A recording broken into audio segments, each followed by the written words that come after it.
Hello students again. We are going to continue that heredity and evolution. In the last video, we see a little bit concept of the heredity, a few terms, and the monohybrid cross.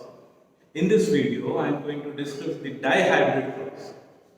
तो Mendel का जो है वो dihybrid cross जो है वो हमें study करना है and dihybrid cross dihybrid cross is the cross which is made. Dihybrid cross is the cross which is made between the two plants, but the two characters were considered. So हमने इससे पहले monohybrid cross पढ़ी थी. आज हम dihybrid cross जो है वो पढ़ने वाले हैं. डाइहाइब्रिड क्रॉस में डाई मींस टू, तो दो कैरेक्टर्स को लेके ये क्रॉस करी गई है. फॉर एग्जाम्पल दो कैरेक्टर्स को ये लेके क्रॉस करी गई है. मेंडल ने दो कैरेक्टर्स को लेके ये क्रॉस करी थी. अच्छा, तो हम देखते हैं कि डाइहाइब्रिड क्रॉस में उन्होंने कैसे किया और क्या हुआ. तो उन्होंने सबसे पहले लिए सीड्स. तो एक टाइप का जो एक प्लांट जो फर्स्ट जो प्लांट है उन्होंने ऐसा लिया जिसमें राउंड और yellow, because both are dominant. Round and yellow both are dominant. मतलब उन्होंने ऐसे एक ऐसा प्लांट लिया जिसमें कि राउंड और येलो सीड लगते थे, और दूसरा प्लांट उन्होंने लिया रिंकल्ड एंड ग्रीन. दूसरा प्लांट उन्होंने लिया रिंकल्ड एंड ग्रीन. तो ये दो plant, the first plant and the second plant, और इनके बीच में इन्होंने क्रॉस करा. अब यहाँ पे दो कैरेक्टर हो गए है. तो सीड, पर सीड में दो कैरेक्टर है. एक कैरेक्टर जो है that is the colour of the seed, और एक कैरेक्टर है वो that is shape of the seed. तो शेप कैसा है, तो राउंड है या फिर रिंकल्ड है. कलर कैसा है, या तो येलो है या फिर ग्रीन है. नाउ ये तो इसके फिनोटाइप हो, मैंने बताया था लास्ट वीडियो में, these are the phenotypes. अभी इसके जीनोटाइप के बारे में बात करें तो राउंड के लिए कैपिटल आर लिखा जाएगा. ये दो एलिमेंट्स हैं जो राउंड को रिप्रेजेंट करते हैं. इनफैक्ट हम आगे देखेंगे. और येलो के लिए कैपिटल वाई और कैपिटल वाई. तो this is the genotype. This is the genotype of this first seed. Again the same case, small r, small y, that is the genotype for wrinkled and green. Now he made the cross. यहाँ पे gametes का formation होगा, gametes बनेंगे. तो यहाँ पे जो gametes बनेंगे वो कैपिटल R और कैपिटल Y बनेंगे. मतलब एक गैमेट है, उसके पास एक आर यहां से आया, एक वाई यहां से आया. गैमेट्स बहुत सारे बनेंगे, पर उनमें सारा का सारा कॉम्बिनेशन जो रहेगा वो कैपिटल आर कैपिटल वाई का रहेगा. सेम केस यहां पर भी स्मॉल आर और स्मॉल वाई का कॉम्बिनेशन गैमेट बनेगा, और इन दोनों के बीच में क्रॉस होगा. और क्रॉस होने के बाद जो F1 जनरेशन मिलेगी, इस F1 जनरेशन में, फिलील 1 जनरेशन में, फर्स्ट जनरेशन में आपको ये कॉम्बिनेशंस मिलेंगे.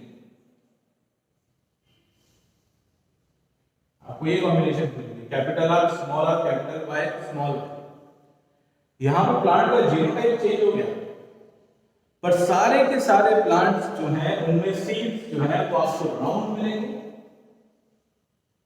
According to the Mendel's law of dominance, आपको सारे के सारे सीड जो है वो आपको राउंड मिलेंगे और येलो. मेरे ख्याल से इतना समझ में आया. That is the F1 generation. अब F2 जनरेशन करने के लिए उनको क्या करना पड़ता है, उनको सेल्फिंग करानी पड़ती है, सेल्फ फर्टिलाइजेशन कराना पड़ता है. मतलब कि इसी प्लांट से फर्टिलाइजेशन कराना पड़ता है, तब जाके उन्हें F2 जनरेशन मिलती है. अब यहाँ पे F2 जनरेशन जो है बहुत देखने लायक मजेदार है, आप देखेंगे. तो यहाँ पर क्या होगा कि इतना मेरे ख्याल से आपको समझ में आएंगे. मुझे बोर्ड नोट करने की जरूरत पड़ रही है. तो मैं आगे का जो सेल्फिंग वाला जो पार्ट है मैं वो पीछे लिख दूंगा, आपके पास वीडियो आप रिवर्स करके देख सकते हैं। तो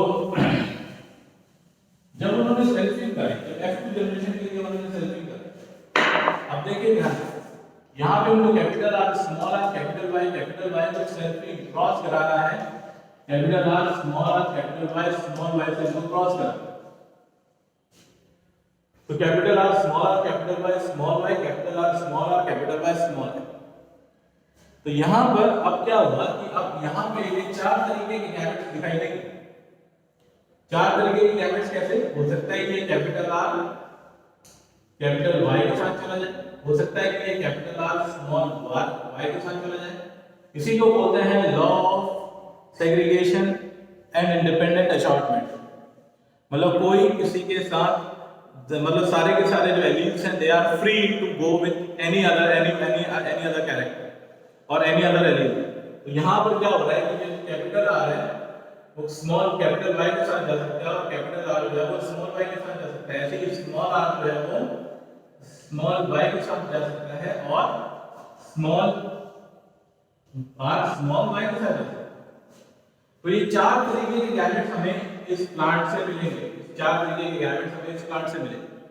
ऐसी सेम केस चार तरीके के गैमेट्स,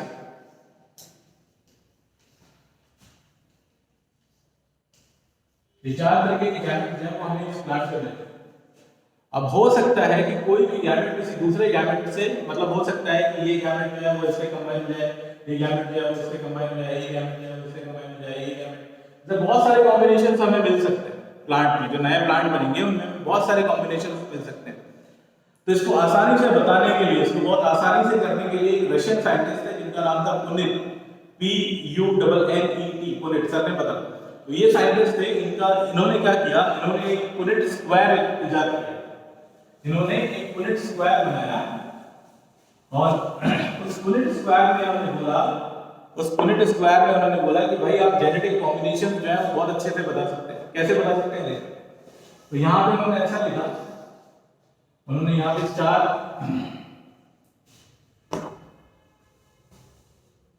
जितने गैमेट्स हैं उनके लिए, उतनों के लिए उन्होंने जो है वो बॉक्सेस बना दिए।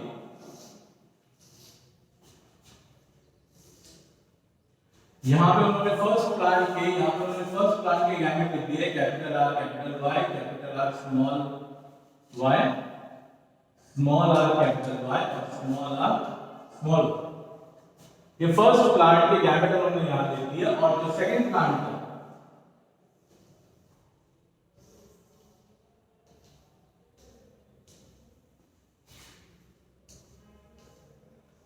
उस सेकंड प्लांट के गैमेट उन्होंने इधर लिख दिए, capital R capital Y small Y, small R capital Y, small R small. ये उन्होंने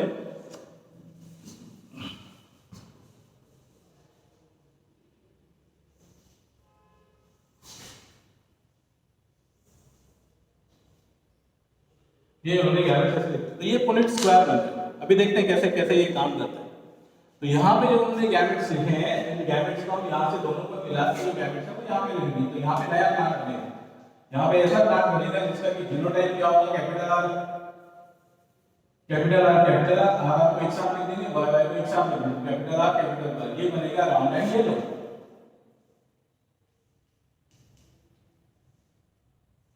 राउंड एंड येलो। अच्छा, दूसरा वाला जो केस है, अभी यहाँ पे देखें आप, कैपिटल आर, यहाँ पे जो गैमेट बनेगा that is capital R capital Y small Y. तो यहाँ पे भी क्योंकि ये राउंड है और येलो है, हमें मालूम है कि जब कैपिटल वाई रहेगा और स्मॉल वाई रहेगा, तो capital Y is dominant over the small Y, तो कलर जो है वो येलो ही आएगा। पर अगर यहाँ पे अगर दोनों स्मॉल वाई रहते तो कलर क्या आता, ग्रीन आता। अभी यहाँ पे जो है capital R small R capital Y then capital R small R capital Y small Y. तो ये ऐसे कॉम्बिनेशन हमें लिखेंगे। तो ये भी राउंड एंड येलो होगा, ये भी राउंड एंड येलो। समझ में आ रहा है शायद आप लोगों को? Capital R small R, capital R जो है that is dominant over H. यहाँ पे क्या आ जाएगा? R R capital Y small Y, R R small Y small Y. Now here change, ये भी राउंड येलो है, that is also round yellow. पर यहाँ पर आप देखें तो यहाँ पे आपको राउंड दिखाई देगा, बट दोनों स्मॉल वाई, तो आपको क्या कलर दिखाई देगा? ग्रीन दिखाई देगा। यहाँ पर दूसरा केस, capital R small R, capital Y small Y, यहाँ पर भी राउंड और येलो है। ऐसे करके हम पूरा जो है ये फॉर्मेट जो है वो इसको भर देंगे। ऐसा करके पूरा फॉर्मेट जो है वो हम भरेंगे। मैं आपको भर के बता देता हूँ। कैपिटल आर स्मॉल वाई यहाँ पर भी आ जाएगी राउंड एंड ग्रीन। ऐसे यहाँ पर इस वाले पे आइए, इस वाले कॉलम में capital R small R capital Y तो राउंड एंड येलो। तो जब आप ऐसा पूरा करेंगे, जब आप इसको पूरा का पूरा ऐसा भरेंगे, तब नीचे तक आप भरिएगा इसको, तब आपको क्या मिलेंगे? रिजल्ट्स आपको क्या मिलेंगे? तो रिजल्ट्स पे हम एक बात करते हैं। तो जब ये पूरा का पूरा आप भरेंगे तो आपको फिनोटाइपिक रेशियो जो मिलेगा, जब आप पूरा इसको फिल कर लेंगे तो फिनोटाइपिक रेशियो जो जब आपको मिलेगा, तो उस फिनोटाइपिक रेशियो में आप ये देखेंगे कि राउंड एंड येलो जो है वो आपको 9 मिल रहे हैं। आप जब काउंट करेंगे, ऐसे राउंड एंड ग्रीन ये डोमिनेंट है, ये रिसेसिव फॉर्म है, बट ये ऐसा जरूरी नहीं है कि ये येलो जो है वो सिर्फ राउंड के साथ रहेगा। ग्रीन भी यहाँ पर राउंड के साथ आपको कॉम्बिनेशन मिला था, तो ये आपको 3 मिलेंगे। ऐसे ही रिंकल्ड येलो, रिंकल्ड आपको 3 मिलेंगे, और रिंकल्ड ग्रीन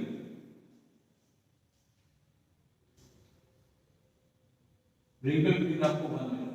तो 9 ratio 3 ratio 3 ratio 1, that is the phenotypic ratio of the dihybrid cross, that is the phenotypic ratio of the dihybrid cross। तो अगर आप इसको कंप्लीट करेंगे, तो कंप्लीट करने के बाद आपको ये जो 9331 का जो रेशियो है ये मिलेगा। आप कंप्लीट करके देखिएगा और मुझे बताइएगा sir whether we get it और नॉट। सर हमें जो है रेशियो मिला है और नहीं मिला, ठीक है? That is the dihybrid cross. अब आप चाहे that is the dihybrid cross, okay. तो मेंडल की डायहाइब्रिड क्रॉस ये है। चलिए इसके बाद हम एक और चीज के बारे में बात करते हैं, ब्लड ग्रुपिंग। क्योंकि ब्लड ग्रुपिंग आपकी बुक में देखे नहीं रखा हुआ है, but the questions are there.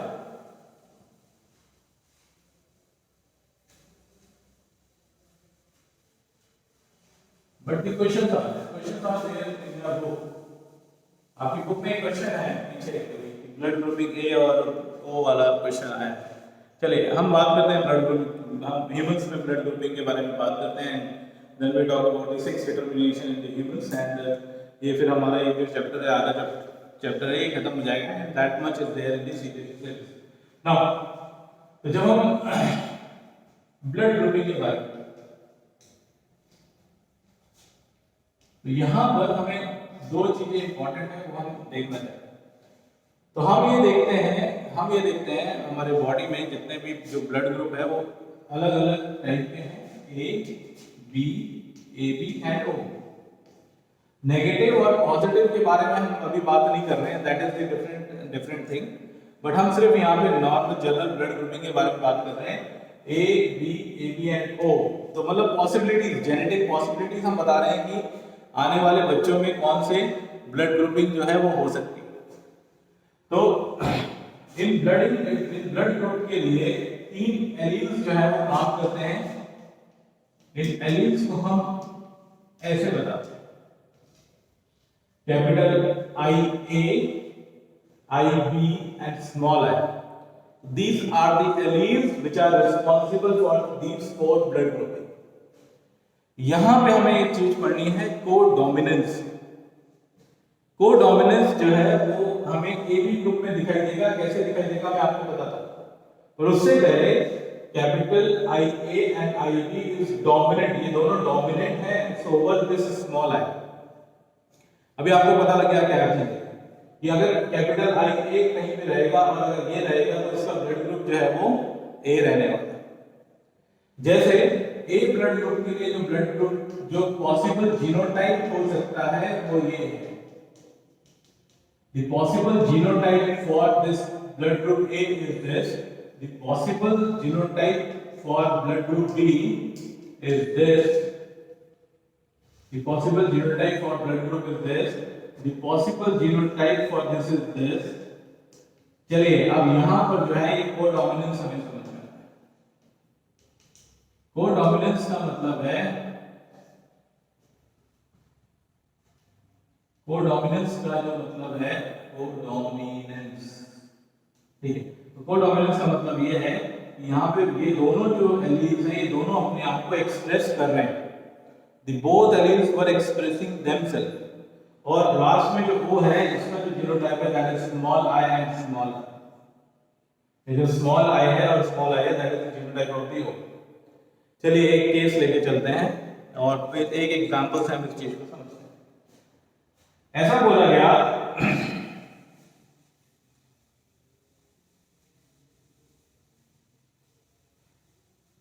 एक एग्जांपल से समझते हैं एंड देन एक और एग्जांपल देखेंगे। ऐसा बोला गया कि फादर का ब्लड ग्रुप जो है वो ए है और मदर का ब्लड ग्रुप जो है वो ओ है। तो what are the possible combinations of the what are the possible blood groups child will have?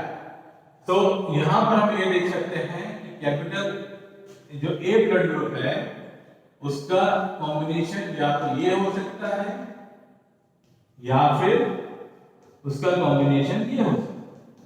हमें पता नहीं, हमें तो सिर्फ ऐसा बोल दिया कि ब्लड ग्रुप ए है और ब्लड ग्रुप ओ है, और इन दोनों के जब बच्चे पैदा होंगे, जब इनके चाइल्ड होंगे तो इनमें ब्लड ग्रुप कौन कौन से आने की प्रोबेबिलिटी है। तो हमें ये मालूम है कि ब्लड ग्रुप ए के लिए ये जीनोटाइप जो है ये रिस्पांसिबल हो सकता है, या फिर ये जीनोटाइप जो है ये रिस्पांसिबल हो सकता है। इन दोनों में से ब्लड ग्रुप ए के पास कोई सा भी हो सकता है। पर जब हम ओ के बारे में बात करते हैं, ब्लड ग्रुप ओ के बारे में बात करते हैं, तो ये 100% श्योर है कि इसका जीनोटाइप जो है वो ये हो। तो जब ब्लड ग्रुप ओ के बारे में बात करते हैं तो इसका पॉसिबल। अच्छा चलिए अब हम इसकी क्रॉस करते हैं। तो क्रॉस हमने ऐसे लगाया है, इसके लिए हम स्क्वायर भी बना सकते थे, पर हम इसको सिंपल ऐसे ही क्रॉस कर रहे हैं। ये अच्छा ठीक। चलिए capital I A small I, capital I A small I, capital I A small I, capital I A small आई, मतलब सारे के सारे ब्लड ग्रुप जो है वो दे आर ऑल ए। मतलब अगर ये कंडीशन रहती है तो बच्चे कोई बच्चों के पास जो है वो सारा का सारा ब्लड ग्रुप जो है वो ए ही आने वाला है, ना तो ओ आएगा, ना बी आएगा, ना ए भी आएगा। पर हाँ अगर ये कंडीशन होती तो यहाँ पे आई ए स्मॉल आई, यहाँ पे स्मॉल आई, यहाँ पे आई ए स्मॉल आई, और यहाँ पे कॉम्बिनेशन है ये स्मॉल आई स्मॉल। तो ये दो एलईडी कॉम्बिनेशन जो है ये ब्लड ग्रुप ओ के लिए रिस्पांसिबल है, और ये जो एलईडी कॉम्बिनेशन है ये ब्लड ग्रुप ए के लिए रिस्पांसिबल। तो ये ए और ओ, तो हम रिजल्ट क्या पहुंचे, हम किस कंक्लूजन पे पहुंचे? हम कंक्लूजन पे ये पहुंचे कि अगर ब्लड ग्रुप ए है और फादर का और मदर का ब्लड ग्रुप ओ है तो ऑब्वियस सी बात है ब्लड ग्रुप जो है वो कौन सा आ सकता है, ए आ सकता है या फिर ओ भी आ सकता है। तो पॉसिबल ब्लड ग्रुप बच्चों में पॉसिबल ब्लड ग्रुप कौन कौन से आ सकते हैं? ए आ सकते हैं और ओ आ सकते हैं। ऐसे ही आप जो है आप अपने घर में ही ऐसे बहुत सारे क्वेश्चन ऐसे सॉल्व कर सकते हैं, और बहुत सारे ऐसे पैटर्न बना के आप सॉल्व कर सकते हैं कि भाई हमने ये एलईडी फॉर्म ले लिया। फॉर एग्जांपल एक और करते हैं। फॉर एग्जांपल मान लीजिए कि इसका ए भी होगा, ठीक है, फादर का ब्लड ग्रुप जो है वो ए भी होगा, तो पॉसिबल कॉम्बिनेशन क्या है? कैपिटल ए और कैपिटल बी और स्मॉल आई और स्मॉल आई, ये क्या है कॉम्बिनेशन है। चलिए अभी कॉम्बिनेशन करते हैं। तो capital A small I A small I, then I B small I and then I B small. तो ये जो है यहाँ पे ब्लड ग्रुप जो है ये ए मिलेगा क्योंकि आई ए कैपिटल आई है स्मॉल है, कैपिटल आई है स्मॉल है, और यहाँ पे जो ब्लड ग्रुप है यहाँ पे मैं फीमेल।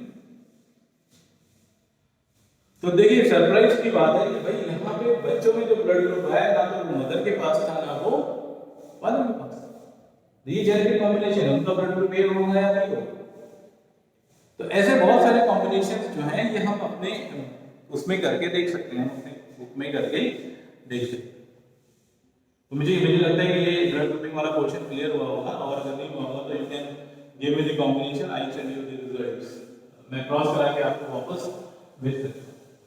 चलिए इसके बाद जो लास्ट टॉपिक है जो क्वेश्चन में हमें पढ़ना है that is sex determination,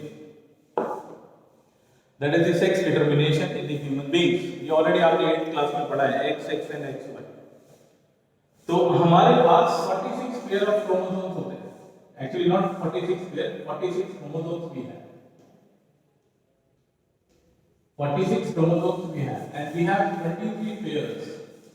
These 46 chromosomes are there in 23 pairs. और ये 23 pairs के जो chromosomes हैं इसमें हम 22 plus XX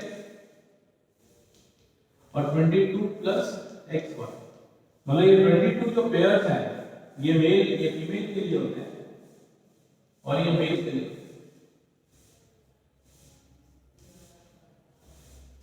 तो ये जो 22 पेयर्स हैं इनको हम बोलते हैं autosomes, autosomes, and this XY and this XX is known to be as sex chromosome.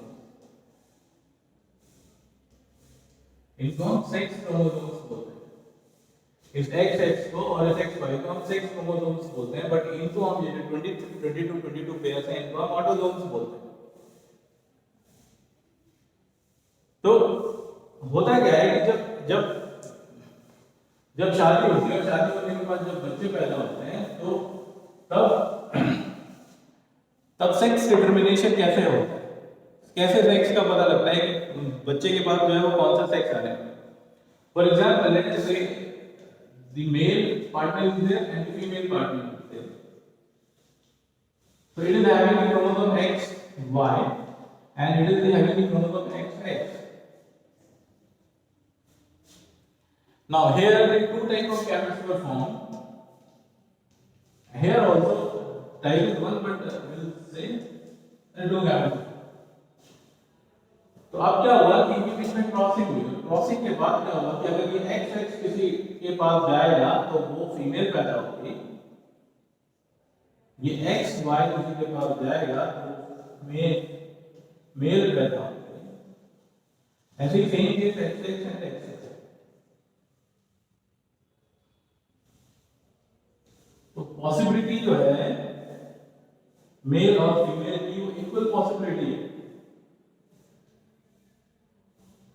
यहां पर, ठीक है। फीमेल गर्ल मेल है ना, boy girl boy like that, तो ये समझ जाएंगे, तो मेल फीमेल भी ऐसे समझ सकते हैं। तो यहां पे पॉसिबिलिटी 50-50% चांस है, पर ये हमने ऑलरेडी 8th क्लास में पढ़ा हुआ है, तो मुझे आपको ज्यादा इसको डिटेल में बताने की जरूरत नहीं है, पर हाँ ये जरूर बताऊंगा मैं आप कि sex of the child is determined by the father not by the mother, because mother is having two same type of chromosomes, two same type of sex chromosomes, XX and XY. Sorry, XY is there in the father. So this Y factor, this Y chromosome is responsible for maleness. तो बच्चा अगर पैदा होता है और अगर वो mail और फीमेल पैदा होती है तो ये टोटली डिपेंड करता है फादर के क्रोमोसोम्स पे, ना कि मदर के क्रोमोसोम्स पे। चलिए, तो ये that is the sex determination is there. So we completed that topic today. So whatever you please watch the 2 videos of these chapters, and if you want if you found any problem regarding this, you please personally contact me. And this is the only chapter which is CBSE prescribed for this year 2020-21 exam, board exam. Okay. Bye.